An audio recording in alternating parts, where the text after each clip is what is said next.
This is episode number 16 of The Love Noteworthy Show. Welcome to The Love Noteworthy Show, the guide to leading your life with passion, purpose, perspective, and prosperity. Each week, we feature entrepreneurs, influencers, game changers, and changemakers who provide powerful strategies for creating a remarkable first impression that leads to a lasting impact in your business, brand, and personal life. So come join us as we transform your mindset and teach you the lessons that you want and need to become love noteworthy.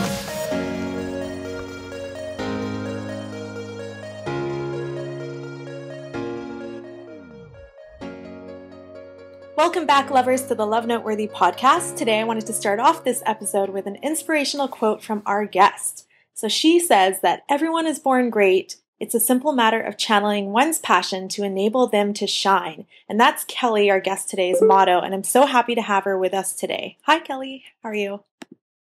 Hi. Thank you so much for having me. Oh, I'm so glad to be interviewing you. I'm really excited. I've been following along with you for a little while now, and I'm really glad that we have the opportunity to connect. For those of you who are unfamiliar with this exceptional young woman, Kelly is a motivational speaker, consultant, coach, and humanitarian who is recognized as one of Canada's top 20 under 20, an Ontario Provincial Change the World Youth Ambassador, and a recipient of the Queen Elizabeth II Diamond Jubilee Medal. She's very tenacious in nature. Kelly has definitely created a ripple effect of positive change in the both Canadian and international community. And she manages a number of projects right now, including the Kelly Effect, the U Effect, My Clean City, and she's definitely one of the top, I would say, youth engagement consultants, not only in Canada, but in North America. So I'm so grateful to have you here today to talk about everything that you're working on right now. Well, thank you so much for the warm introduction. All right. So why don't we dive in, and why don't you tell our listeners a little bit about your journey growing up and how you got to where you are today? Because you're a very young individual still. I think you're only 21, right? And Yeah, I'm 22 now. Oh. But yes, I feel old in the youth sector, perhaps, but maybe not in the corporate world quite yet. Oh my gosh. It really started for me as a young person. I've always been kind of your ambitious go-getter, overachiever.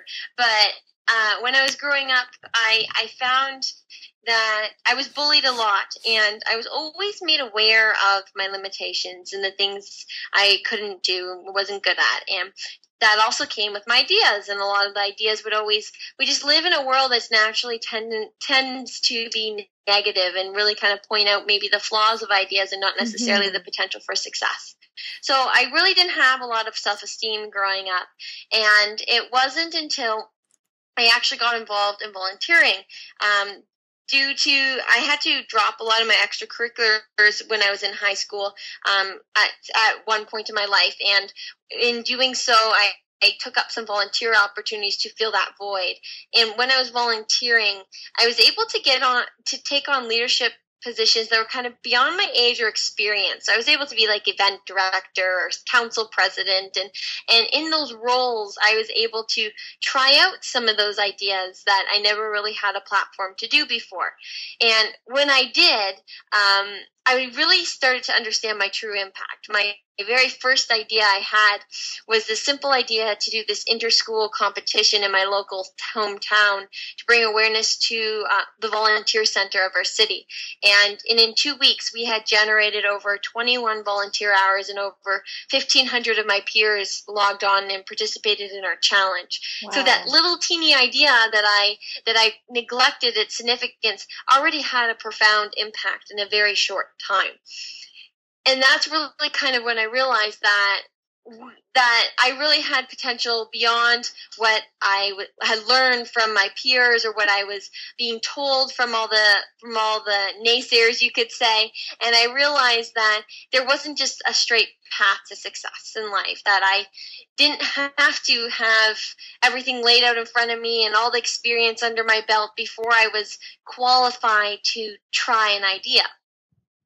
And through that process, I started to try more ideas and grow my impact in my community. And eventually I wanted to share that experience. I felt like I had this hidden kind of ladder to expedite my learning, and I wanted to share that with my peers. So I became a motivational speaker, kind of threw myself into it.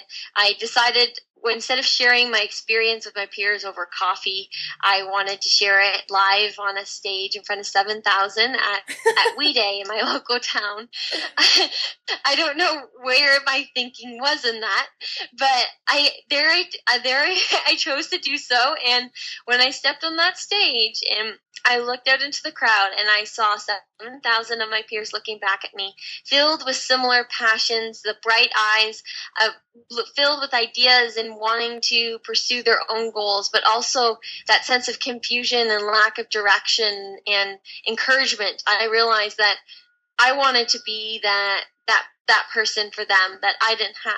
I wanted to be that support, that positive voice, showing them all the potential in their success and all the different ways that they could achieve that success beyond maybe their current circumstances or limitations that they might have. And that's really kind of what set forth the momentum that I have moving forward, and where a lot of the work I've done now has kind of stemmed from. Yeah, that's amazing. I think that's one of the key things to remember, because I know a lot of people are very reluctant to do public speaking engagements, whether it be for 20 people or 7,000. But if you kind of take that mindset that you're doing it for people, it's not about you and your ego, it makes it a lot easier to be able to share your vision and passion, right, with an audience.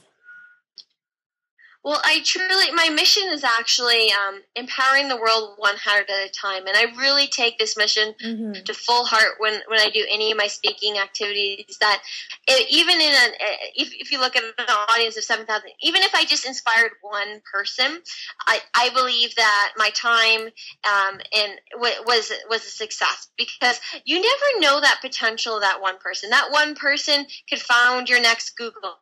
Yeah. They could create the next Heart and Stroke Foundation, touch millions of people through charity and innovation. You never really know that potential of that person. So I really like to emphasize the impact of one person, and not to underestimate the impact of small actions. Yeah, I mean, like, even with the We Day, it all came out of Mark and Craig Kielberger, which are just two people that had an opportunity to help out to build like a school, and all of a sudden it's become this international, amazing organization that's influenced so many people and inspired so many people. So, well, everything in history actually has spurred from almost one person. If you really think about it, I often refer to Martin Luther King, because when you read in textbooks all these amazing leaders and the change that they've done, but if you really look at it, they're all started off like you and me today. They were simple people with a passion. Martin Luther King was a simple person who had a passion, and he decided to share it with the world. And by sharing his passion, he was able to start a societal revolution. And it really just comes down to finding your passion and sharing your voice, regardless of what realm you want to pursue, what your goals or ideas are. It all really comes down to harnessing that voice and starting as an individual. Mm-hmm. And of course, you're a very extremely passionate individual and have been so from a young age. Was there some certain people that were your influences or inspirations when you were a younger child, or even today? Yeah, I've had a variety of inspirations. I get asked this a lot, actually, and I can never give an answer of like, oh, well, this is my ultimate role model or like my biggest mentor, because what I seem to do is I feel personally, you always want to be yourself. So to emulate, to be just like with someone else, then you lose your uniqueness. But I think in general, what I've done is I've mishmashed inspiration from a number of sources to come up with like this ultimate mentor, I guess, that basically taking from different industries, because I think you can really learn from people in different walks of life and different stages. So I've taken inspiration from people such as Martin Luther King to always remind me that I, as one person, can have that large ripple effect that I strive to have in this world. Or I'll take inspirations from people like things like Oprah, who has kind of created her own enterprise about empowering others. And then I'll take more inspirations from maybe entrepreneurs and really learn about how I love this. I'm fascinated with this idea that some of our greatest brands today were at one point they were started by an idea written on a paper napkin. And I really kind of let that remind me that everything has a starting point, and the potential of that idea can really grow exponentially. So I really draw from inspirations from legends, from established role models, and then, of course, my immediate surroundings of some more closer personal mentors that are that I interact with on more of a daily basis. So I think everyone should really have a healthy mix, maybe more like a mentor table as opposed to just one person. Yeah, that's great. There's a lot of books that talk about having kind of your own round table, so to speak, of like 10 people that you derive inspiration from as opposed to just one, because there's no, like you said, there's no right or wrong path or certain path that you need to take to success. It's what feels right for you and what is going to inspire you to push as hard as you can. So I think deriving inspiration from multiple people is so key for sure. So you talked a little bit. Well, and I also think you will shift. Oh, sorry. No, you go ahead. I was just going to say, I also think you shift also in who your mentors and inspirations are depending on the stage of your life. I don't think you'll always have just one of the same inspiration throughout your life, because as you develop and grow, you're going to enter different fields or different areas of your life, and you might draw inspiration from someone particularly because they can relate to you on that level of that stage. So I do think it's an evolution process as well. Yeah, I'm with you on that for sure. So you had talked about creating a ripple effect, and one of the projects that you're currently working on is called the Kelly Effect. So for the listeners, can you tell us a little bit about what it is and like what impact it has on the Canadian and international community and what's in store for it?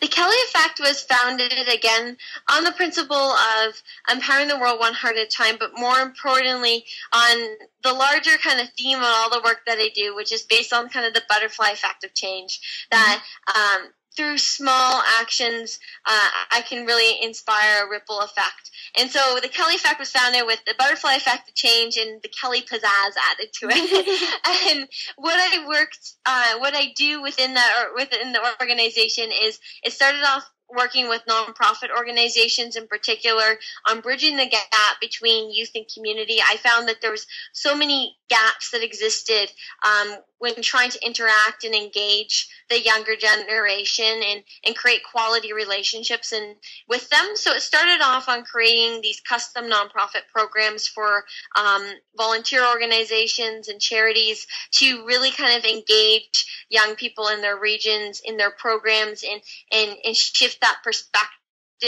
and interest of youth. And it's evolved now to become a full youth marketing agency and consulting firm, where essentially now we work with global brands such as Staples, H&M, your big names, as well as still I always have a special place in my heart for the nonprofit sector, and bridging that gaps to really understand I want to point out, not just the millennial generation. Right now, you'll learn that there's a lot of millennial experts out there, and we're always talking about millennials. They're the generation that's researched the most in history. But what generation isn't really acknowledged yet, and what I think is really an underrated generation right now, is Generation Z, which is my generation.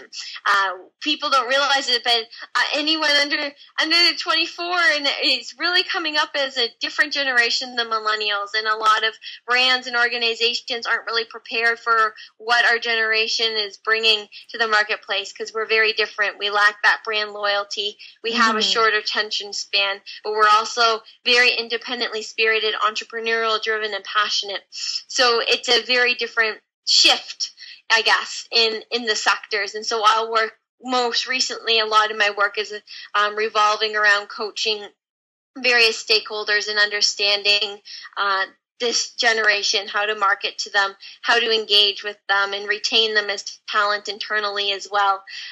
And so that's where a lot of the work is right now. Oh, that's so interesting. Yeah, it's very cool to see how, I guess, like the millennial and then Gen Z are evolving as time goes on, just because obviously, like with Generation Z or Z or whatever you want to call it, like we're just reaching that age group where people are like legally in the working force and they're actually creating an impact in organizations. Whereas a few years ago, even people were still at that kind of like school level age, you know what I mean?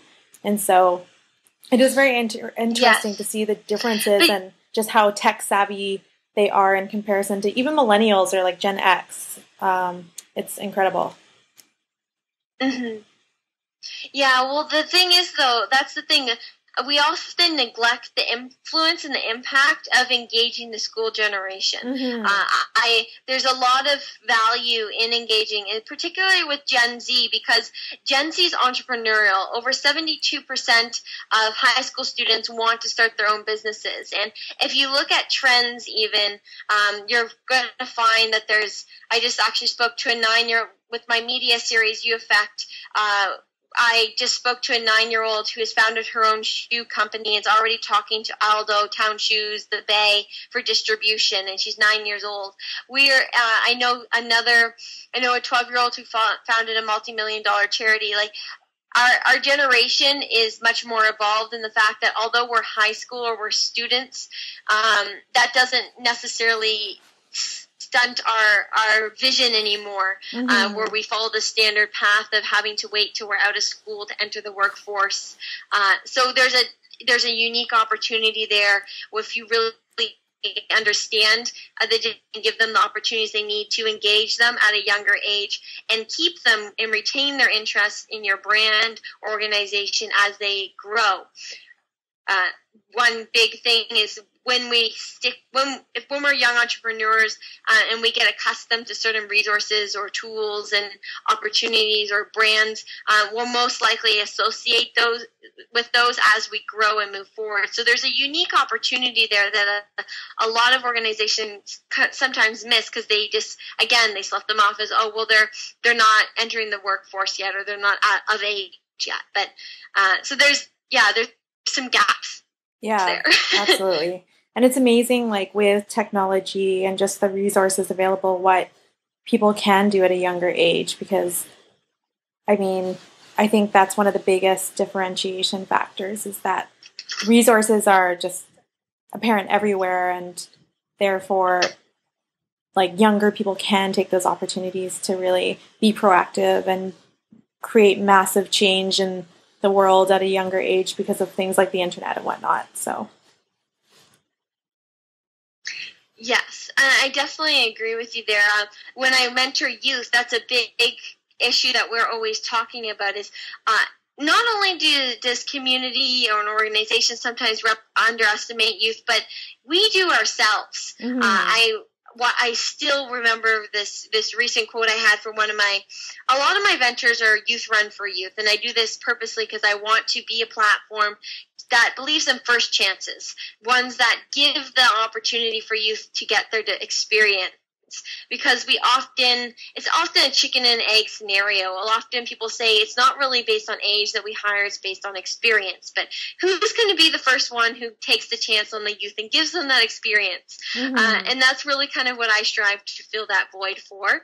But one thing I hear consistently is they always are, we often doubt ourselves. And I had one individual, I had offered her to a city regional management position for my youth leadership organization, and she emailed me back and she said, "Miss Lovell, I can't accept this position. I'm not 18." And I said, "Well, why does that matter?" And she said, "Well, how can you trust me with such responsibility and at my young age?" And it really kind of testifies to and shows that we ourselves as a generation need to build our confidence, and we need to have that support and that mentorship from elders or from other people in our community to show us sometimes where our potential is and what we're capable of doing in our immediate surroundings. And Mm-hmm. our voice and technology are the answers to a lot of these doubts. We often kind of, I get answers like, well, I can't pursue my idea because I don't have the experience, or I don't have access to the funding, or the corporate support and things like that. But two things that every youth have that's more powerful than any of that is media and their voice. Through media, they're able to amplify their message and share their voice with an entire world if they want, and really gain momentum that they need to spark change. And the rest of those missing pieces will sometimes come, like the foundation of things like crowdfunding and things like that. But it also is really kind of where you can mobilize your peers to get involved in your specific cause. Interesting. I recently attended the Clinton Global Initiative, and I met a colleague from Saudi Arabia. And she in particular, for those of the listeners in Saudi Arabia, just a reminder that women aren't allowed to drive. And she decided to take a stand for that. And the way she did so as a youth is she videotaped herself driving a car and posted it on YouTube. It went viral and certainly started an uproar and a movement. And that's a perfect example of how, as a young person without any resources, she took her voice and she took media, and she was able to spark change. So definitely, our world enables our generations nowadays to really, at any stage of their life, take on their ideas and act on them, and really have the capabilities to develop them as they see fit. Yeah, that's amazing. So this question, I feel like you kind of already answered a little bit, but you are a regular writer for the Huffington Post, and one of the articles that you posted last year was about why millennials are ideal leaders of change. So can you talk a little bit more about why you believe that the millennial and Gen Z generation is so suited to being change makers now, as opposed to being like future leaders? Like, that's one of the things that's kind of my pet peeve, is saying that we're the leaders of tomorrow or the future leaders. It's like, what about being the now leaders? You know what I mean? I love that you say that, because actually one of my slogans that I use is youth are not the leaders of tomorrow, we're the leaders of today. That's literally nice. my message that I share in a lot of the work that I do. So that's wonderful. Yes, I'm a true believer of that myself. And youth in general are ideal change leaders for a number of reasons, but the core is we see the world without the common lenses. We haven't been jaded yet, and we're not afraid to question the status quo and challenge society. I think it goes back to that standard principle where imagine a family event. You have the toddler in the room that all of a sudden silences all the adults because they ask a simple question of why to an issue, and everyone's kind of confounded with the answer.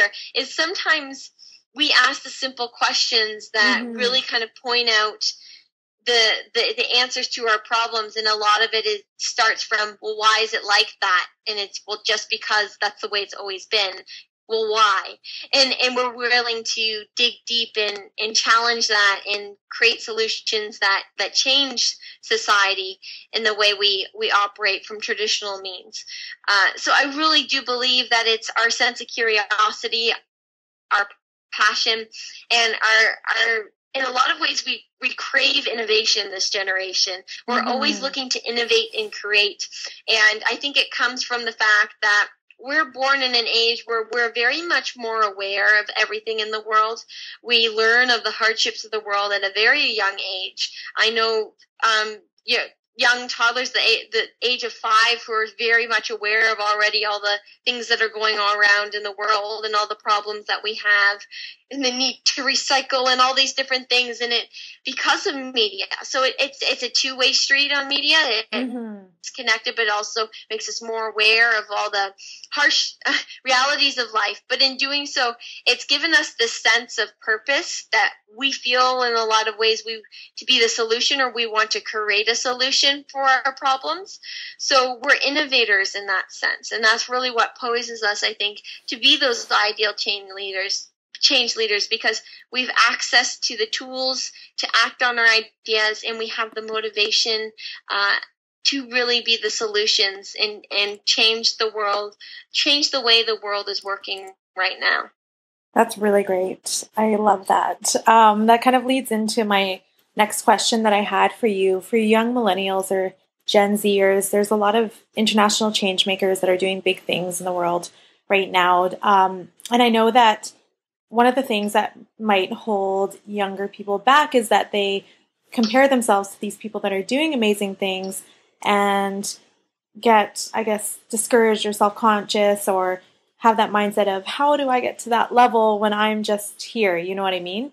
So do you have any strategies that people can really use to pursue or figure out what their passion and their purpose is and build the confidence in their abilities to pursue them at a young age? Like one of the things that you said before was that it's just remembering that everything came from something, like whether it be an idea coming from a paper napkin or just one person with one vision that was relentless with pursuing it. So do you have any advice?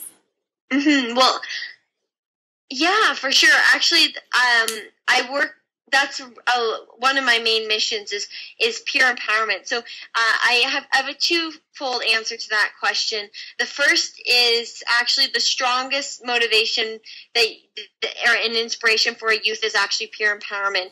Instead, when someone's doubting their ability, if you can show someone similar to their age and look at what they're doing, I think in a lot of ways, instead of taking it as a negative, I can see that more as an inspiration of if they can do it, I can too type of attitude. And basically, it's what the core to all my work revolves around is I'm trying to use my life and my experiences as a springboard for my peers to realize their own capabilities. So I've come from humble beginnings. I haven't come from anything that would have poised me to be success. I haven't come from a first generation scholar. I came from a low income family. I haven't had the connections, the wealth, the influence, or anything really that could maybe prime me to be successful or to create these large ventures that I'm doing. So what I'm trying to do is use my experiences as a springboard to show my peers that if I can build something from nothing, that they can too. And my truest passion is anything is possible with passion and drive. And I will go out of my way to find many impossibles that my generation or my peers think. And I will go out of my way to show them that it's possible if you pursue it with that heart and passion and drive. So, for example, this winter, I should say, I made it to the red carpet at the Oscars from a small town Canadian girl, made it all the way to LA at the Oscars. And I did that through sharing my passion, through being driven, and really trying to find supporters who shared in that same vision. And I continually find those little mini impossibles, and I dedicate my entire life and my career to using it as a springboard to show my peers that we create our own limitations, and it's a matter of self-doubt. The more you're told you can't do something or something isn't possible, rather than taking that as a negative, what I want to really encourage my peers to do is learn how to flip that. Learn how to flip that and let it drive and fuel your motivation to achieve. So every time it takes a little bit to kind of get this technique, but if you can consciously flip your thinking that every time someone's told that you can't do something, to motivate you instead to want to do it more, to prove to them that it's possible and let it push you forward and propel you forward, you will really become unstoppable, because there's ample doubt in this world. There will never be a time where you can't find someone around the corner who's ready to tell you that something you're doing is impossible, or that you yourself, the doubt that you feel. So if you can harness that doubt and you let it push you forward, you'll really have that motivation and momentum to pursue that goal of yours. Yeah, that's great. One of the things that I'm been trying to be a lot more cognizant of is sort of those naysayers, like you said, and just realizing that if there are people that are doubtful of your vision, it almost like means that you're going in the right track, in the sense that you're creating something new or scary or innovative that people are either going to love or hate. And that's a good thing. It's just you have to focus on the lovers, right? As opposed to the haters. And also, oh, sorry. Yes, that's very true, to be honest with you, because that's the essence of leadership. You can't lead a path that's already made. If you're walking the path that everyone knows, you're not innovating. In order to be, I forget who said this. I think it was it must have been Albert Einstein or something like that, where you have to be crazy to innovate. Because it really, I'm messing up the quote, but essentially, in a lot of ways, in order to innovate, you have to create something that no one can comprehend yet, that hasn't been made into an existence. So in order to do that, of course, you're not going to have huge supporters of it and telling you that it's 100% possible, because if it was possible, they would have done it already themselves. Yeah, exactly. So you will have that resistance. It's the nature of innovating. It's the nature of leading. And you're right. You can take it as reassurance that you're on to something. Yeah. I think there's another quote from Albert Einstein that's something like, there's a very fine difference between stupidity and genius, or something like that. It's just I don't know. I love his quotes. They make me laugh. Okay. So sorry. Yeah. Getting back to what we were talking about here. One of the things that you did, not only did you speak for a WE event, but you've also done a TEDx talk, and your talk was about stop listening to the no's. So I think you've touched on this a little bit in our chats, but can you talk or tell us how you can stop worrying about the no's in business and in life and really embracing them for a positive outcome? Yeah, it really stems down to harnessing the no's to fuel your motivation. As I mentioned, the more if you just let the no's eat you up inside and discourage you, you're not going to get anywhere. In my experience, success always lies behind that second or third closed door, and most people stop before they get there. If you're going any kind of ambitious feat or goal, there's going to be hardships along the way. There's going to be rejection of some sort, or an obstacle or roadblock. And what's really important, I like to view it almost like a map. If you're looking at a map and you're going on a road trip and you're going from A to B, there's not just one way to get from A to B. You can take the highway, of course, the one that you're familiar with, and go that route. But if that highway is closed or there's a detour, that doesn't mean you can't get to destination B. It just means you have to take a detour or a longer route or a back road, or maybe you choose to fly instead of drive, or maybe you take a cruise ship. You can take a number of different ways to get to B. It just might not be the journey you expect.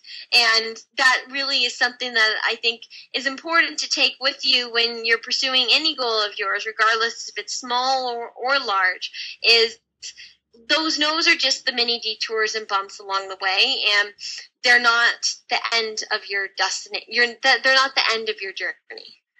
Yeah, that's great.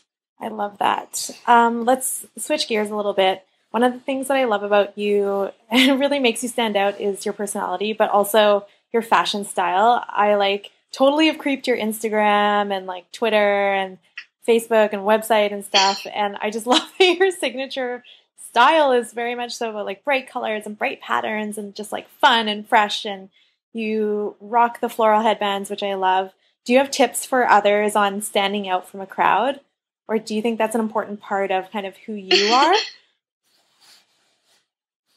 Yes, thank you for that, by the way.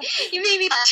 No, I definitely am a big ambassador of embracing your unique qualities and really letting them shine through. And it really has helped me become who I am today. I do have the signature kind of hair accessory that I've taken with me throughout my career, and it really comes from standing out from the crowd. You want to do something that's unique. I generally, the best thing is kind of referring back to the peacock. when you go to like an evening, for example, every girl grows up knowing to have a little black dress. I can guarantee you I do not have a black dress in my closet. That Really? is my number one thing. My number one rule when I go out is I will not wear a black dress, because you blend in with the rest of the crowd. Everyone wears dark colors and an evening party or a club, and you won't be remembered. So if you look at even, I laugh still at my Canada's Top 20 Under 20 photo, you'll look and you'll see the 20 of us, and they'll all be kind of the seas of grays and blacks and suits and navies. And then you'll see me in a hot pink dress in the middle. And it really, that's a blatantly obvious way to stand out, but it really goes into kind of embracing your unique traits and acknowledging that that's really going to be your greatest asset. That's what people are going to remember you for, is who you are.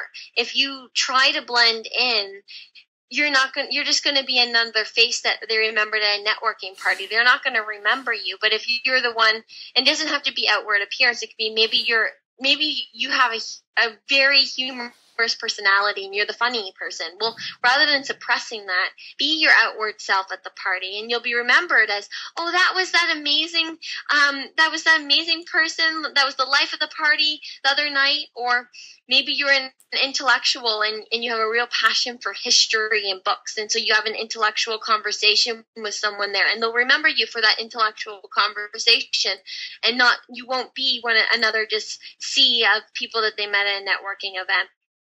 So definitely I'm an ambassador of standing out from the crowd and being your unique self and creating that personal brand. Someone should be able to brand you and be like, and be able to tell you and recognize you for who you are. So be it the funny person, be it the intellectual, be it the stylish one, be it whatever you want it to be, but definitely embrace those qualities. Yeah, I love that. Like, personal branding is a huge part of one of the things that I'm passionate about, and just really figuring out kind of what makes people unique. I think that's, again, like one of those big mindset shifts for the Gen Y and Gen Z, is that whereas in former generations, people were kind of taught to blend in and just like be part of the crowd and be part of the in crowd, so to speak. Nowadays, it's a lot more important to really define who you are and do what's right for you and show your unique self in order to stand out, instead of being just another person in the crowd. Yeah.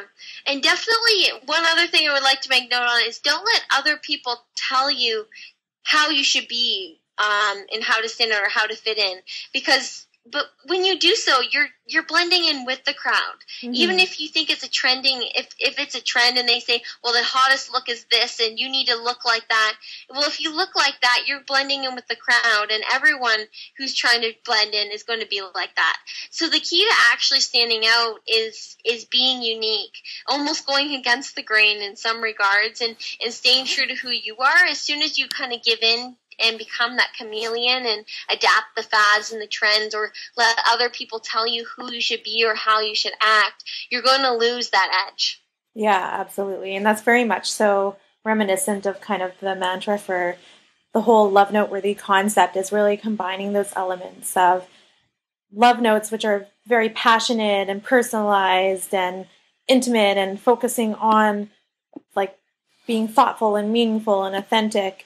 And then also being noteworthy, which is all about being original and having that it factor and doing something that's unique and true and authentic to yourself that allows you to be remembered. So I guess that leads to the final question. I love that. Yeah, it leads to the final question that I have for you today. And that's, what would be your number one tip, or you can give a couple tips if you have it, for how people can become more love noteworthy in their business or in their career, in their life? Oh, that's a tough question. Definitely, I think it touches on all the points that we talked about today. First, I think it comes down to first understanding self and discovering your passion. If you can discover your passion and embrace who you are and your unique qualities and traits for all that you're worth, and then share that passion with others. That's going to be the core to any journey you start to, whether it's to innovate, whether it's a milestone or goal that you want to go strive for. It all starts with passion. People, it goes back to kind of the concepts of the why. Is people don't buy what you do, they buy why you do it. They don't buy the features, they buy the benefits. And if you can remember that, that's really the core to everything in life, and that's all goes down to the passion. People are going to want to help you and support you based on the passion and the vision in your spirit, not necessarily what that vision is going to actually bring. You're going to use that passion as your core, to kind of as your compass to guide you in your journey. So I think my biggest advice would be, find out what you're passionate about. Don't live to work. Sorry, I meant the opposite. Don't work to live to work.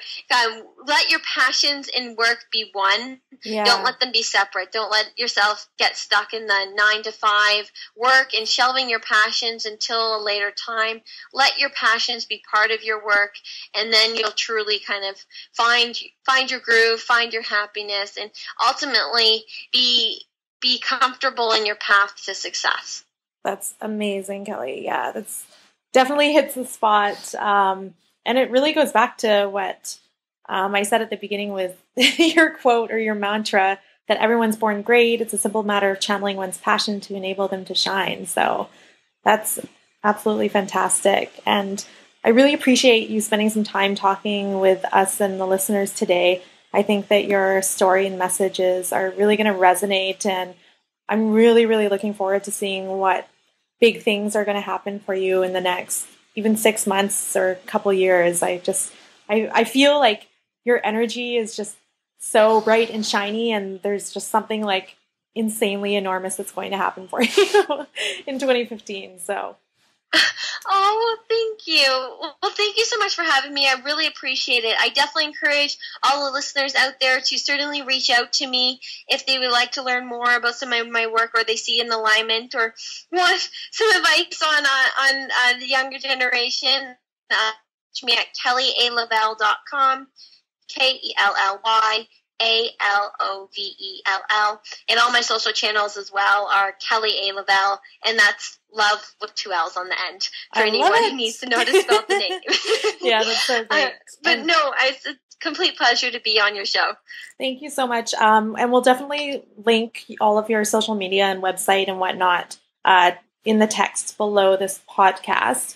The last thing that I wanted to say before we end this episode is that I typically want to do a challenge for the listeners. So the challenge today is, I want our listeners to tell us one instance of you listening to the no's in your life and how you're going to change your mindset to go against the no's in the future. So I definitely encourage all of you to write in your comments or post on Facebook or tell us how you're going to make a change immediately to go against the people that haven't believed in you in the past, and you are going to go forward with your vision of what you want to do with yourself in the future. So thank you so much. I definitely second that challenge. Yeah. That's a fantastic challenge. Yeah. So we'll definitely hold people accountable. I'll harass our listeners and following and make sure that people are posting their kind of almost like making them, I guess, give up or like commit to the universe online, and that way we can hold them accountable. But thank you so much again. Well, they Kelly. can feel free to also tag me in those posts. I will share with them. Yeah, awesome. Okay, great. Me as well. Thank you so much. I really appreciate it. And this has been another edition of the Love Noteworthy podcast. Please feel free to reach out to either of us, and have an amazing love-filled week.